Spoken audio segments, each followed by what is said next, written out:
He who is cruel to animals becomes hard. Also in his dealings with men, we can judge the heart of a man by his treatment of animals.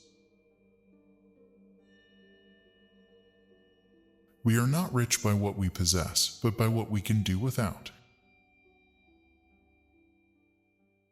Science is organized knowledge. Wisdom is organized life. I had to deny knowledge in order to make room for faith.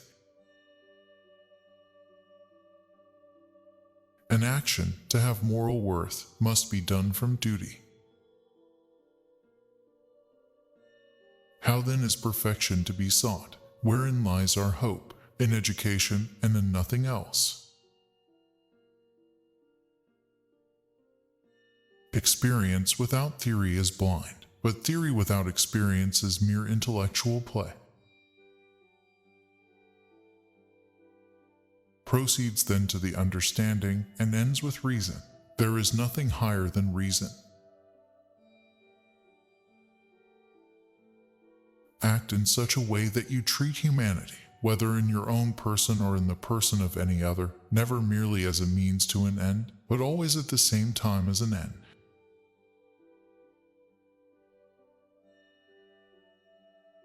Happiness is not an ideal of reason, but of imagination. Morality is not properly the doctrine of how we may make ourselves happy, but how we may make ourselves worthy of happiness. It is not God's will merely that we should be happy, but that we should make ourselves happy. Genius is the ability to independently arrive at and understand concepts that would normally have to be taught by another person.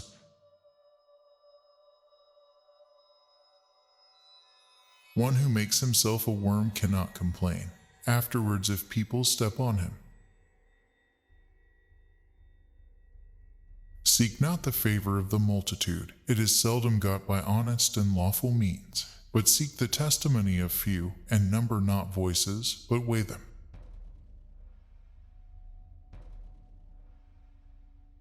Space and time are the framework within which the mind is constrained to construct its experience of reality. For peace to reign on earth, humans must evolve into new beings who have learned to see the whole first. There is something splendid about innocence, but what is bad about it, in turn, is that it cannot protect itself very well and is easily seduced. Two things awe me most, the starry sky above me and the moral law within me. Thoughts without content are empty, intuitions without concepts are blind. Thrift is care and scruple in the spending of one's means. It is not a virtue and it requires neither skill nor talent. Enlightenment is man's emergence from his self-imposed immaturity. Immaturity is the inability to use one's understanding without guidance from another. All false art, all vain wisdom lasts its time but finally destroys itself, and its highest culture is also the epoch of its decay.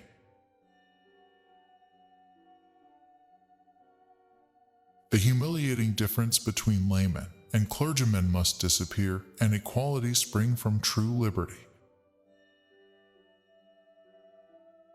The busier we are, the more acutely we feel that we live, the more conscious we are of life.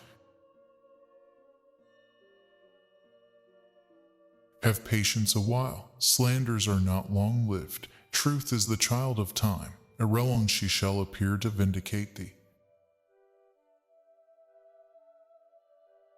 Dare to think, dare to know, have the courage to use your own intelligence. Live your life as though your every act were to become a universal law.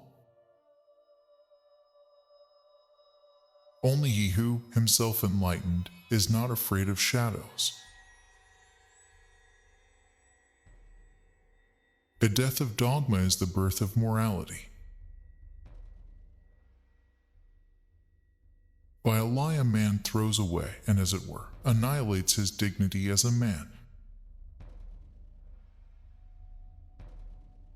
So act that your principle of action might safely be made a law for the whole world. Without man and his potential for moral progress, the whole of reality would be a mere wilderness, a thing in vain, and have no final purpose. Have the courage to use your own reason. That is the motto of enlightenment.